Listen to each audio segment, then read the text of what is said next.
Hello, everyone. Looks like our buying bunch is a little bit late today, but as we all know, as we talk to chief procurement officers out there, we hear quite often that they are short on resources, not uncommon.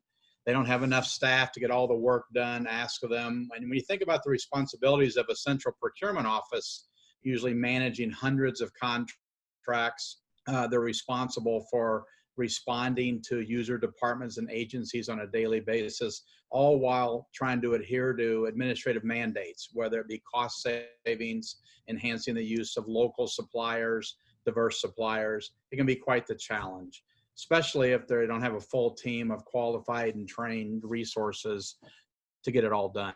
And in reality, it's rarely the case, and I think we can all speak to this, that a procurement office is fully staffed and trained and ready to take on new projects. So I thought maybe we could spend a few minutes talking about some ideas that might help procurement leaders that find themselves lacking these adequate resources to get everything done on a daily basis. For example, one easy thing, sometimes sounds easy, that procurement leaders could do is simply look at all of their contracts and say, which of these contracts could we take and simply look at programs we could put in place to reduce the number of contracts that we have to manage on a daily basis. A couple of examples. One area that could be looked at is fleet, and you could investigate a vendor managed inventory system for your fleet parts. You would sometimes be amazed how many contracts feed a maintenance garage. I was involved in one project of a vendor managed inventory system, and they looked at it and they had 50 contracts feeding their maintenance garage. And their objective was to reduce the number of contracts they had to manage. So they implemented a vendor managed inventory system and saved a ton of time and a ton of staffing resources. Another idea with the same concept is contingent labor programs. Many governments will conduct individual solicitations every time they have a need for an IT contractor. And this is not necessary. There are cooperative purchasing contracts available and even full programs available that could make this process very simple. In the end, the process could save significant staff time, probably save budget dollars, and the government would still get very high quality people that they need to perform the work.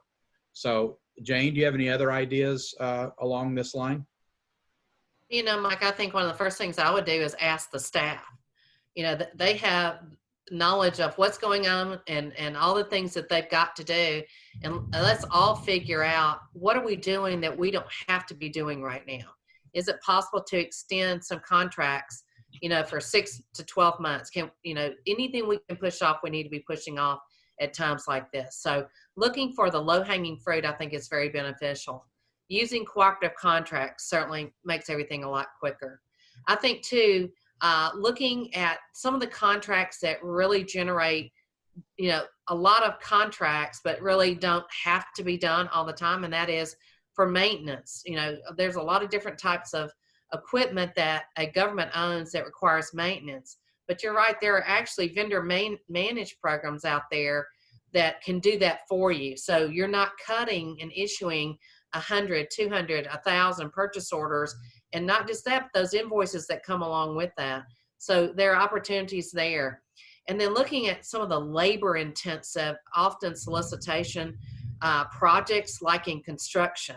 Think how often people do, you know, construction project. Every time you have a project, you end up bidding it. But if you had a way, which there are programs out there, that you can bid at one time and then each individual project can be completed up under that, it is a huge time saver.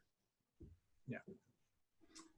Yeah, and taking that idea, and you mentioned cooperative contracts, I mean, cooperative purchasing as a whole can also, you know, save resources and time because it's one effort done on behalf of a group.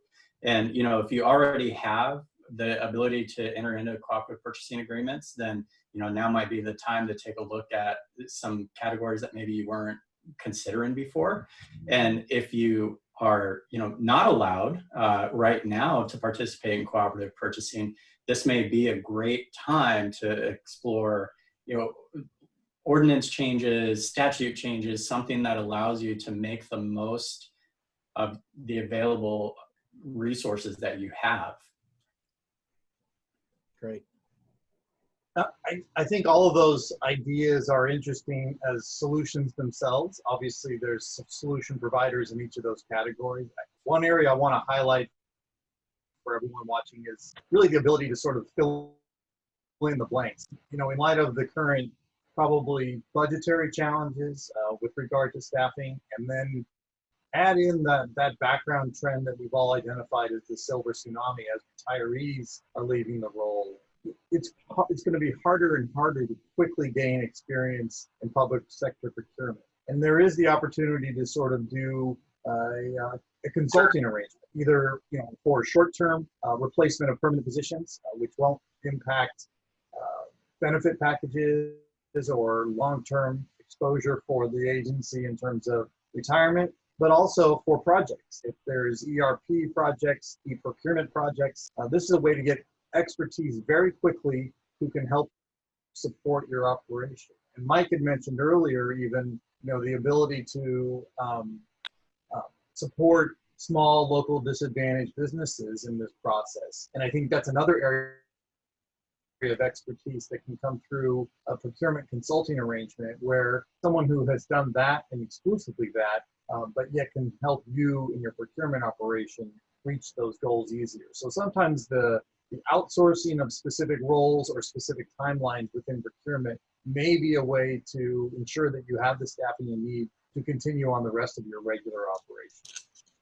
Yeah, those are all great ideas. And I think we've probably only scratched the surface here, but I've heard a couple of great things here. I think, Jane, you mentioned one of the things you said really stood out is, what can we stop doing? That's something that I think every procurement office can ask themselves. What is it we can stop doing? And you can apply that to, reducing the number of contracts we manage, using cooperative purchasing instead of doing solicitations, trying to streamline our processes, trying not to do everything ourselves and maybe bringing in some outside help. That's a big question we can ask ourselves. What is it we can stop doing that we do not have to do right now?